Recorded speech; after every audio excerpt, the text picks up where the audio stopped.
Donc bonjour à toutes, bonjour à tous. En tant que commissaire aux comptes, je ne vais pas vous faire la lecture intégrale de mon rapport, mais je vais vous rappeler mon objectif, c'est de porter une opinion sur les comptes annuels qui ont été arrêtés, qui sont clos le 31 août 2024. Quand on parle de comptes annuels, il comprend 3 documents, que sont le bilan, actif-passif, le compte de résultat et l'annexe des comptes annuels, qui est des compléments d'information aux 2 premiers.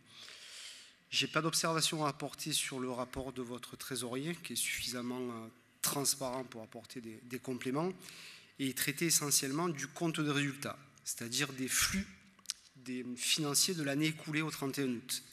Quand on parle du bilan, c'est un autre document, c'est un actif et un passif, c'est la photographie au 31 août, au soir, de votre fédération. Pour imaginer un peu ça, quand j'ai été nommé commissaire aux comptes en 2022, j'ai une autre mission qui est la certification des comptes. Au-delà de ça, j'ai 2 autres missions qui sont légales. C'est mener une procédure d'alerte qui a des difficultés financières auprès du tribunal de grande instance. Et une encore moins rigolote qui est la révélation de faits délictueux dès que je rencontre des délits dans les comptes. Donc j'ai fait aucune des 2, mais j'ai pensé à la première quand j'ai été nommé en septembre 2022.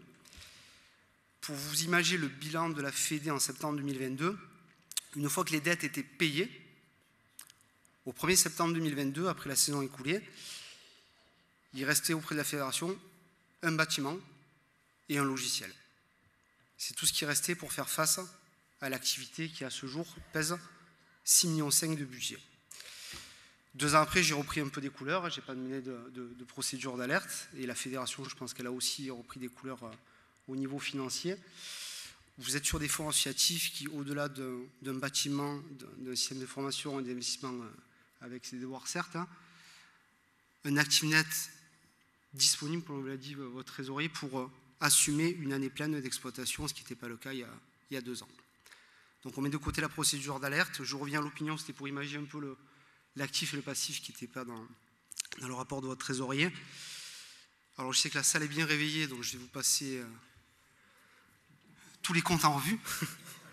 Je vais directement aller à l'opinion des comptes. Bien sûr, mon rapport est disponible, où je vous rappelle toutes les diligences qui sont obligatoires et légales en France. Donc juste pour rappeler que c'est une mission qui m'a été confiée lors de votre assemblée du 25 septembre 2022. J'ai bien effectué mon audit des comptes sur ceux du 31 août 2024, tels qu'ils sont joints au présent rapport. Donc je certifie que les comptes annuels sont au regard des règles et principes comptables français, réguliers et sincères, et donnent une image fidèle du résultat des opérations de l'exercice écoulé, ainsi que de la situation financière et du patrimoine de votre fédération à la fin de l'exercice. Donc c'est un rapport de certification pur et simple. Dans l'exercice d'un commissaire aux comptes, vous avez le rapport certifié pur et simple.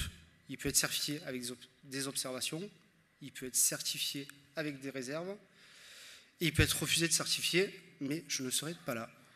Voilà, chers membres, pour mon rapport, je reste disponible comme votre trésorier si vous avez des questions d'ordre financier.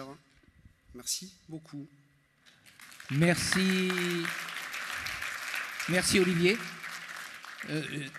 J'ai entendu quand même quelque chose, c'est qu'en 2022, on aurait pu avoir plus qu'un... Je remercie la disponibilité de l'équipe comptable du siège qui a rendu les travaux de manière efficace. J'ai oublié de remercier. C'est qu'en 2022, 1 an après notre arrivée, on aurait pu avoir qu'un bâtiment et un logiciel de système informatique. Et la Fédé fermée. C'est ce qui a été dit.